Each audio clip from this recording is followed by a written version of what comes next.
tu remarqueras que c'est souvent dans les fins de première période ou dans les fins de match qu'il y a le plus de buts. Oui. C'est normal. Ça, c'est... Mais là, c'est dans le même sens, là. C'est ça le problème. Oui, mais c'est dans le même sens, mais c'est un petit peu normal. Là-bas, il poussait, il pressait, et là, de la même manière, qui est-ce qui poussait ? Il n'arrivait plus à ressortir le ballon, les Lyonnais. Au milieu de terrain, il n'arrivait plus, il ne trouvait plus de point d'appui. D'ailleurs, c'est pas par hasard. Tu as quand même Rémi Garde qui termine avec une attaque qui n'a rien à voir avec celle qui a débuté. Guézaille, Briand et Malbranque.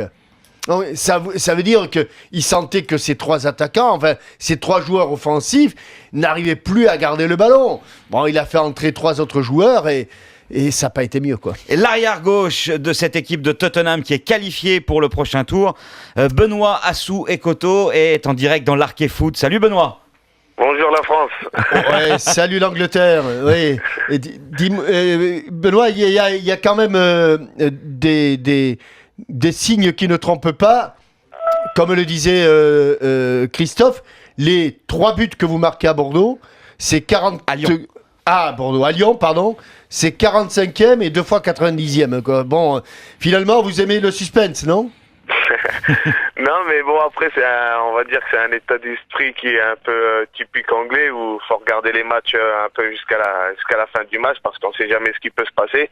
Et les équipes anglaises, ils n'ont pas pour habitude de laisser tomber aussi.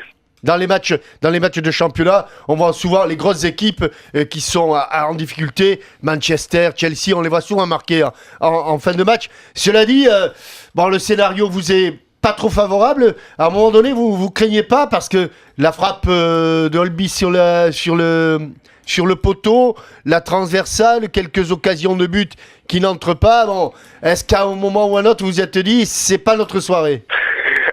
Non, en première mi-temps, quand on est rentré au vestiaire, on n'est pas resté sur la frappe de Lewis. Mais bon, en deuxième mi-temps, si tu marques pas le but, comme on les a quand même dominés en deuxième mi-temps, là, on aurait quand même eu les boules de pas passer ce tour-là en voyant cette deuxième mi-temps. Et du coup, Tottenham va pouvoir jouer contre l'Inter, c'est ça ? Oui, c'est une belle affiche aussi. Voilà. On va faire un remake du match d'il y a 3 ans. Ça avait été fabuleux. En Coupe de l'UEFA. C'était dans ce match-là que Bale s'était révélé au football européen. Public, ouais. Alors voilà, oui. Bon, maintenant on le connaît un peu plus, donc peut-être ça va être un peu plus difficile de refaire les mêmes efforts, mais... Ouais, peut-être que pour la double confrontation qui arrive, c'est peut-être toi qui vas te révéler au grand public européen. Ouais, je pensais que j'y étais déjà, quoi, mais bon.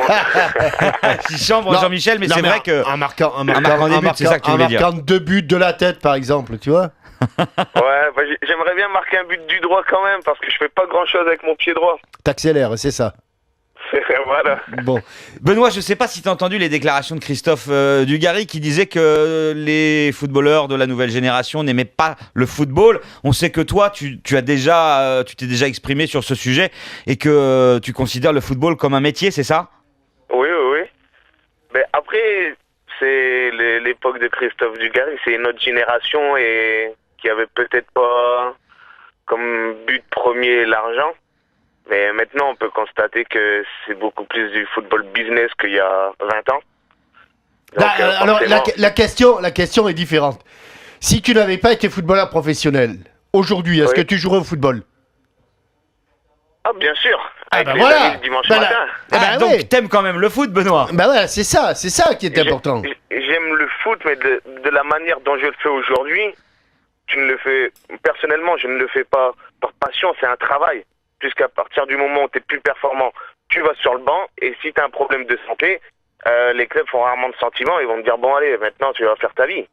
Et quand tu joues pas, par exemple, et que tu as une soirée de libre, et qu'il y a un super match de Ligue des Champions, admettons Milan-Barcelone, bah, tu préfères sortir, aller au resto, dîner avec des amis, ou tu préfères regarder Milan-Barcelone ? On va dire que si je le rate, c'est pas la fin du monde. Merci beaucoup, Benoît.